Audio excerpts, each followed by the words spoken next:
Morning બાળકો. આજે આપણે ધોરણ 6 સામાજિક વિજ્ઞાન પાઠ 11 નકશો સમજીશું. કાલે આપણે નકશા વિશે સમજાવ્યું હતું કે નકશા બે પ્રકારના હોય છે, એક પ્રાકૃતિક નકશા અને એક સાંસ્કૃતિક નકશા. પ્રાકૃતિક નકશાની અંદર હોય છે પર્વતો, ઉચ્ચ પ્રદેશ, મેદાનો, નદીઓ અને મહાસાગરો. તો પછી સાંસ્કૃતિક નકશાની અંદર પરિવહન, ઉદ્યોગો, ખેતી, સિંચાઈ આ બધું હોય છે. માનવ સર્જિત વિગતોનું જે આલેખન છે એ નકશાને આપણે સાંસ્કૃતિક નકશા તરીકે ઓળખીએ છીએ. હવે નકશાનો માપ પણ હોય છે. નકશાનો માપ હોય છે 1 સેન્ટીમીટર, પણ પૃથ્વીની જે સપાટી છે એનું આપણે કિલોમીટર પ્રમાણે ગણીએ તો 50 કિલોમીટર જેવું થાય છે. હવે નકશા પોથીમાં જે આપણે નકશા જોઈએ છીએ અને આપણે જે કાલે ભારતનો નકશો બતાવ્યો એ નકશો અલગ હોય છે. હવે કાલે આપણે ભારતનો નકશો જોયો તો આજે આપણે ગુજરાતનો નકશો જોઈશું.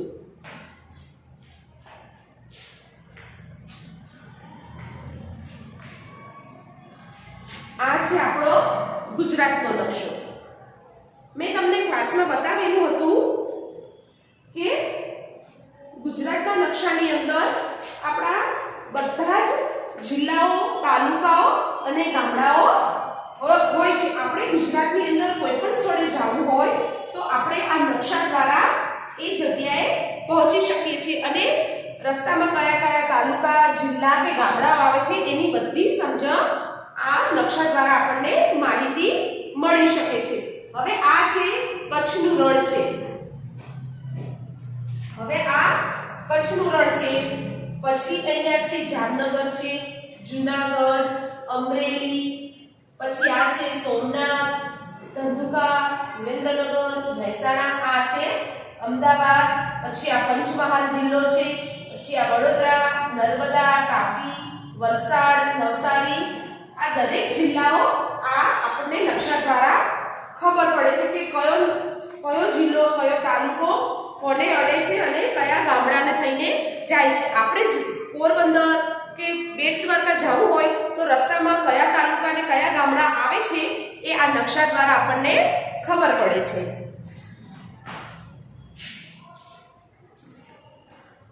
હવે આપણે આગળ પાઠમાં આગળ જોઈશું. હવે આગળ પાઠ નીચે આપેલ નકશાઓનું અવલોકન કરી તેના પ્રકારની નોંધ કરો. હવે જુઓ, અહીંયા આપણે તમારી ચોપડીની અંદર આ નકશો આપેલો છે ગુજરાતનો. આપણે મેં તમને હમણાં બતાવ્યો એ મોટો નકશો છે, આ છે નાનો નકશો છે. એમાં જો કચ્છ, આમાં બધા જ જિલ્લાઓ તમને બતાવે છે પણ આમાં ગામડા અને તાલુકાઓનો ઉલ્લેખ કરેલો નથી. એની નીચે છે ભારતનો નકશો. આની અંદર દરેક રાજ્યો બતાવે છે. હવે આ જે બ્લુ કલરનો તમને જે ભાગ દેખાય છે એ ભાગ સમુદ્ર છે. આપણા પડોશી દેશો કયા છે? પાકિસ્તાન, અફઘાનિસ્તાન, ચીન, તિબેટ, મ્યાનમાર અને શ્રીલંકા. આ બધો જ ભાગ જે ગણાય છે આ બંગાળનો ઉપસાગર ગણાય છે, પછી આ હિન્દ મહાસાગર ગણાય છે અને આ સાઈડનો ભાગ છે એ અરબ સાગર ગણાય છે. હવે પાછળ જુઓ, આ પણ ભારતનો જ નકશો છે. આ ભારતના નકશાની અંદર તમને જે ચોકલેટ કલરની લીટીઓ દેખાય છે એ બધો પર્વત વિસ્તાર આવેલો છે. આ જેટલી પણ ચોકલેટ કલરની લીટીઓ તમને નકશાની અંદર દેખાય છે એ દરેક જગ્યાએ પર્વતો અને ટેકરીઓ, ઉચ્ચ પ્રદેશો આવેલા છે. હવે એની નીચે જોઈએ તો આ છે દુનિયાનો નકશો. દુનિયાનો નકશા ખંડ ઉપર દરેક ખંડની અંદર અલગ અલગ દેશો આવેલા છે. આપણો ભારત દેશ છે એ કયા ખંડમાં આવેલો છે? એશિયા ખંડમાં. તો જો એશિયા ખંડ આ બાજુમાં છે, એની બાજુમાં યુરોપ છે, પછી આફ્રિકા છે, આ ઓસ્ટ્રેલિયા, દક્ષિણ અમેરિકા અને ઉત્તર અમેરિકા. આ આટલા ખંડની અંદર અલગ અલગ દેશો આવેલા છે. હવે નકશાના પણ અંગો હોય છે. નકશાના મુખ્ય 3 અંગો છે. આ 3 અંગ કયા છે? દિશા, પ્રમાણમાપ અને રૂઢ સંજ્ઞાઓ. હવે આપણે જોઈશું દિશા, ડાયરેક્શન. સામાન્ય રીતે તમે નકશામાં અવલોકન કરો છો ત્યારે તમે ચિહ્ન N જુઓ છો. હવે આવી રીતે જોવો હોય છે.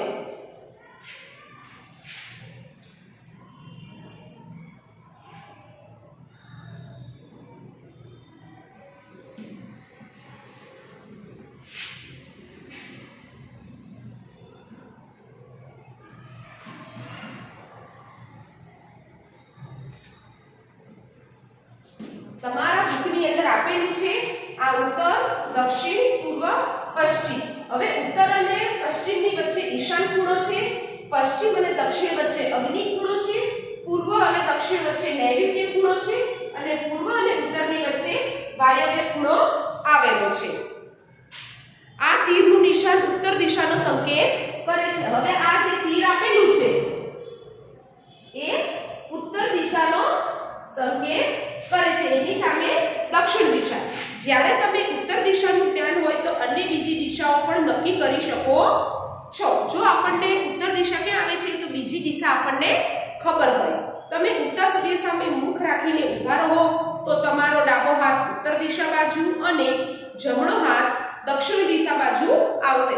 હવે આપણી સામે અહીંયા સૂરજ ઉગે છે તો સૂરજ સામે આપણે મોઢું રાખીએ તો આપણી સૂરજની દિશા કઈ કહેવાય? પૂર્વ, પછી પશ્ચિમ, પછી આ જે જમણો હાથ છે એ દક્ષિણ અને ડાબો હાથ છે એ ઉત્તર. એવી રીતે તમને ખ્યાલ આવે. તમે ઉગતા સૂર્ય સામે ઊભા છો તો તે તમારી પશ્ચિમ પૂર્વ દિશા છે અને પીઠ બાજુની પશ્ચિમ દિશા આવે છે. હવે જો આ તમારી ચોપડીની અંદર આપેલું છે ઉત્તર, દક્ષિણ, પૂર્વ, પશ્ચિમ અને આ 4 ખૂણાઓ આપેલા છે. ઉપરયુક્ત આકૃતિ 12.5 માં 4 મુખ્ય દિશાઓ દર્શાવેલ છે, જ્યારે અન્ય 4 મધ્યવર્તી દિશાઓ છે. ઉત્તર પૂર્વને, હવે આ ઉત્તર પૂર્વને ઈશાન, પછી દક્ષિણ પૂર્વને અગ્નિ, પછી દક્ષિણ પશ્ચિમને નૈઋત્ય અને ઉત્તર પશ્ચિમને વાયવ્ય કહે છે. દિશાઓ અને મધ્યવર્તી દિશાઓની મદદથી નકશામાં કોઈ પણ સ્થળ તમે શોધી શકો છો. આપણે કોઈ પણ પ્રકારના દેશનો નકશો લઈએ તો જો આપણને દિશાઓ અને ખૂણાઓ ખબર હોય તો આપણને એ નકશા વિશે વધારે આગળ માહિતી મેળવી શકીએ છીએ અને સારી રીતે આપણે એને સમજી શકીએ છીએ. હવે આગળ જોઈએ. હવે એક આ આકૃતિ છે એ નાનકડા ગામની આકૃતિ છે. એ નાનકડા ગામનો એક પ્રકારનો નકશો છે. હવે તમને આ નકશા ઉપરથી ખબર પડી જાય કે જો આ બાજુમાં જે બધું દેખાય છે એ ઘર છે, પછી એક અહીંયા મંદિર આવેલું છે. હવે આ ગામની વચ્ચોવચ્ચ એક નાનકડું ગાર્ડન છે. ગામની બહાર એક બીજું મંદિર છે, પછી પોસ્ટ ઓફિસ છે, પછી અહીંયા કૂવો છે. આ જે ગ્રીન કલરનું તમને દેખાય છે એ ખેતરો છે, આ શાળા છે, આ તળાવ છે, પછી ગામને પાણી પહોંચાડવા માટે એક અહીંયા ટાંકી છે અને આ હોસ્પિટલ છે. આ તમને આટલા દ્વારા ખબર પડે કે ક્યાં ઘર આવેલું છે, ક્યાં મંદિર આવેલું છે, ક્યાં હોસ્પિટલ છે, ક્યાં શાળા છે, ક્યાં કૂવો છે, ક્યાં ખેતરો છે. એ બધું આપણને નકશાની માહિતી ઉપરથી મળે છે. હવે પ્રમાણમાં પૃથ્વી ઉપર કોઈ પણ બે સ્થળ વચ્ચેનું અંતર અને તે બંને સ્થળોના નકશા ઉપરના અંતર વચ્ચેના ગુણોત્તરને પ્રમાણમાપ કહે છે. એક સ્થળથી બીજા સ્થળે જઈએ એ બે જે સ્થળને જોડતો જે કિલોમીટર છે આપણે એને નકશા ઉપરથી એને શું કહીએ છીએ? પ્રમાણમાપ. હવે એ પ્રમાણમાપ 1 સેન્ટીમીટર હોય છે તો એ કેટલા કિલોમીટર થઈ જાય? 100 કિલોમીટર. એટલે કે નકશામાં દર્શાવેલ 1 સેન્ટીમીટર વાસ્તવિક પ્રમાણે પૃથ્વી પરનું 100 કિલોમીટર હોય છે. તમે નકશો જુઓ તો નકશાની અંદર તમને 1 સેન્ટીમીટર, 2 સેન્ટીમીટર કે 3 સેન્ટીમીટર આપેલું હોય તો તમારે સમજી જવાનું કે 1 સેન્ટીમીટર બરાબર 100 કિલોમીટર, 2 સેન્ટીમીટર તો 200 કિલોમીટર. પૃથ્વીના અંતર પ્રમાણે આપણે 1 સેન્ટીમીટર બરાબર 100 કિલોમીટર થાય. હવે આ જે અંતર જે છે એ આપણે દોરી અથવા માપપટ્ટીની મદદથી પણ શોધી શકીએ છીએ. હવે આયા આપણે રૂઢ સંજ્ઞાઓ. વિદ્યાર્થી મિત્રો, તમે ઘરેથી શાળાએ આવો છો ત્યારે કેટલાક વિશિષ્ટ ચિહ્નો કે પ્રતીકોનું અવલોકન કર્યું હશે.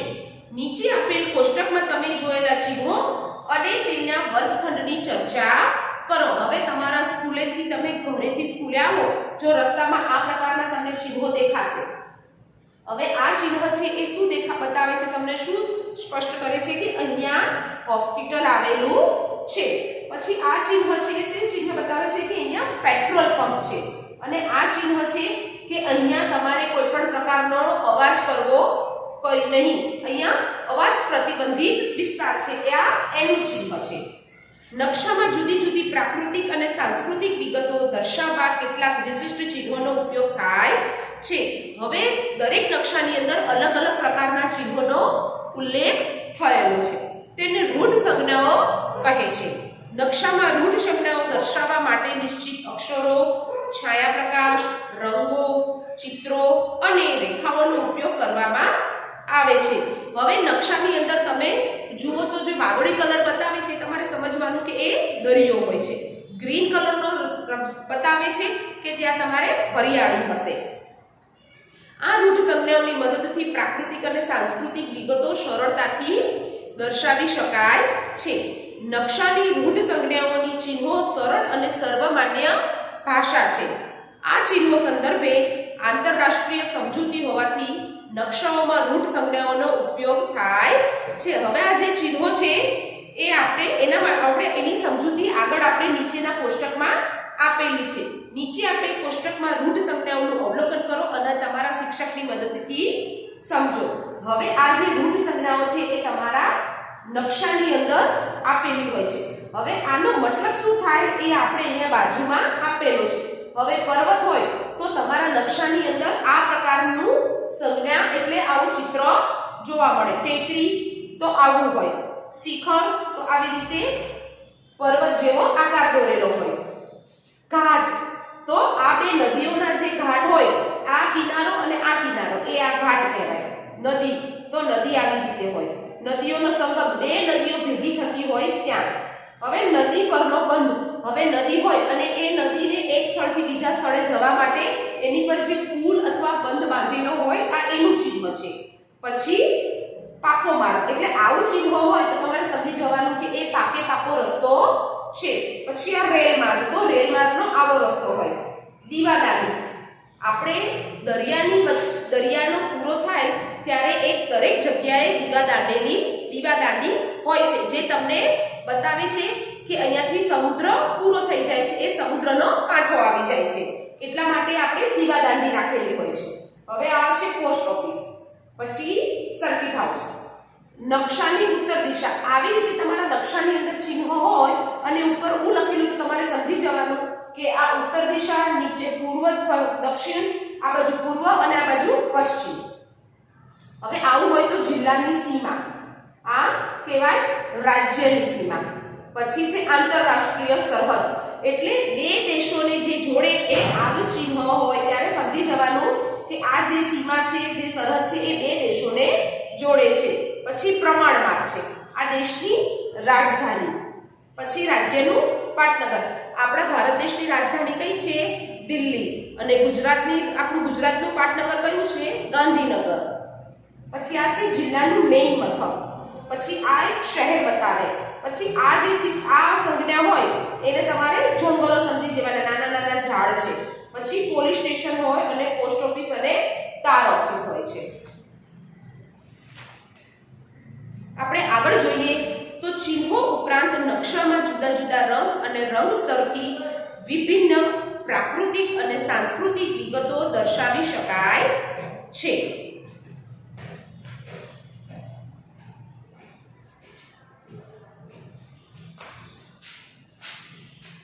નીચે આપેલ કોષ્ટકમાં પ્રાકૃતિક અને સાંસ્કૃતિક વિગતોને રંગ વડે દર્શાવેલ છે. હવે આપણે આગળ જોયું કે આ ચિહ્નો દ્વારા પણ આપણને નકશાની અંદર આ ચિહ્નો દ્વારા માહિતી મળે છે અને રંગ હોય છે. તો તમારી ચોપડીની અંદર પણ રંગ આપેલું છે. હવે નકશો તમે જુઓ, નકશાની અંદર જો લાલ કલર હોય તો તમારે સમજી જવાનું આ કથ્થઈ કે બદામી રંગ હોય તો એ ભૂમિ સ્વરૂપ બતાવે છે, જમીન બતાવે છે. પછી વાદળી કલર હોય તો એ પાણી દર્શાવે છે. લીલો કલર હોય તો ખેતરો, વનસ્પતિઓથી ભરેલો છે. પછી રેલ માર્ગ તો કાળો કલર હશે. જમીન માર્ગ હોય તો લાલ કલર અને ખેતીને અંગે કલર હોય તો એ છે પીળો. તમારા નકશાની અંદર આટલા પ્રકારના કલરો બતાવે તો તમારે સમજી જવાનો કે આ વિગતો એ નકશાની અંદર છે. હવે ભારતનું સ્થાન. ભારત એક વિશાળ ભૂમિ ભાગ છે.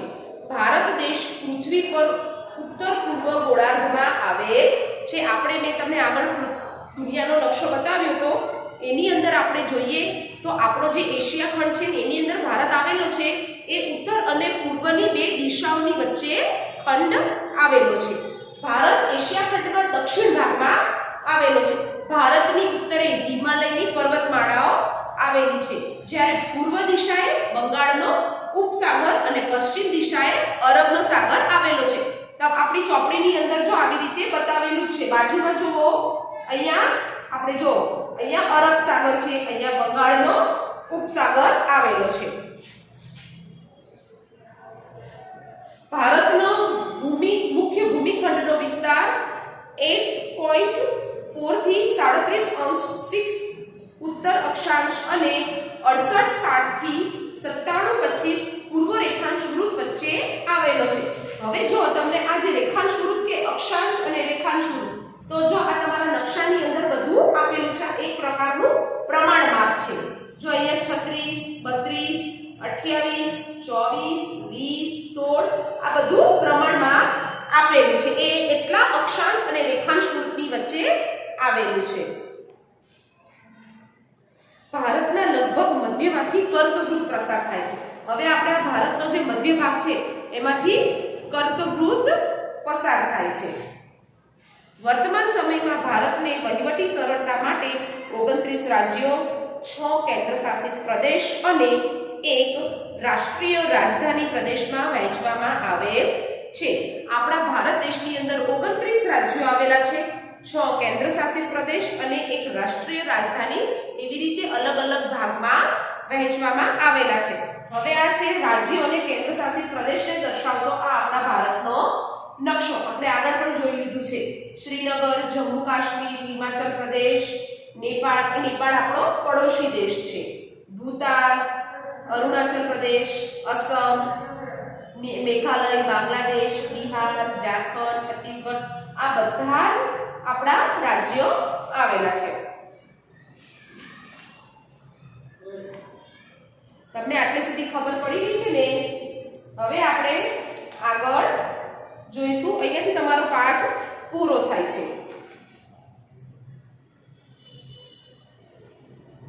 હવે આપણે સ્વાધ્યાય જોઈશું. તમારે બધાને પાઠ હવે પૂરો થઈ ગયો છે, તો હવે તમારે સ્વાધ્યાય લખવાનું છે. એ હું તમને ક્લાસમાં બોલાવીને જેમ લખાવું છું એવી રીતે લખાવીશ.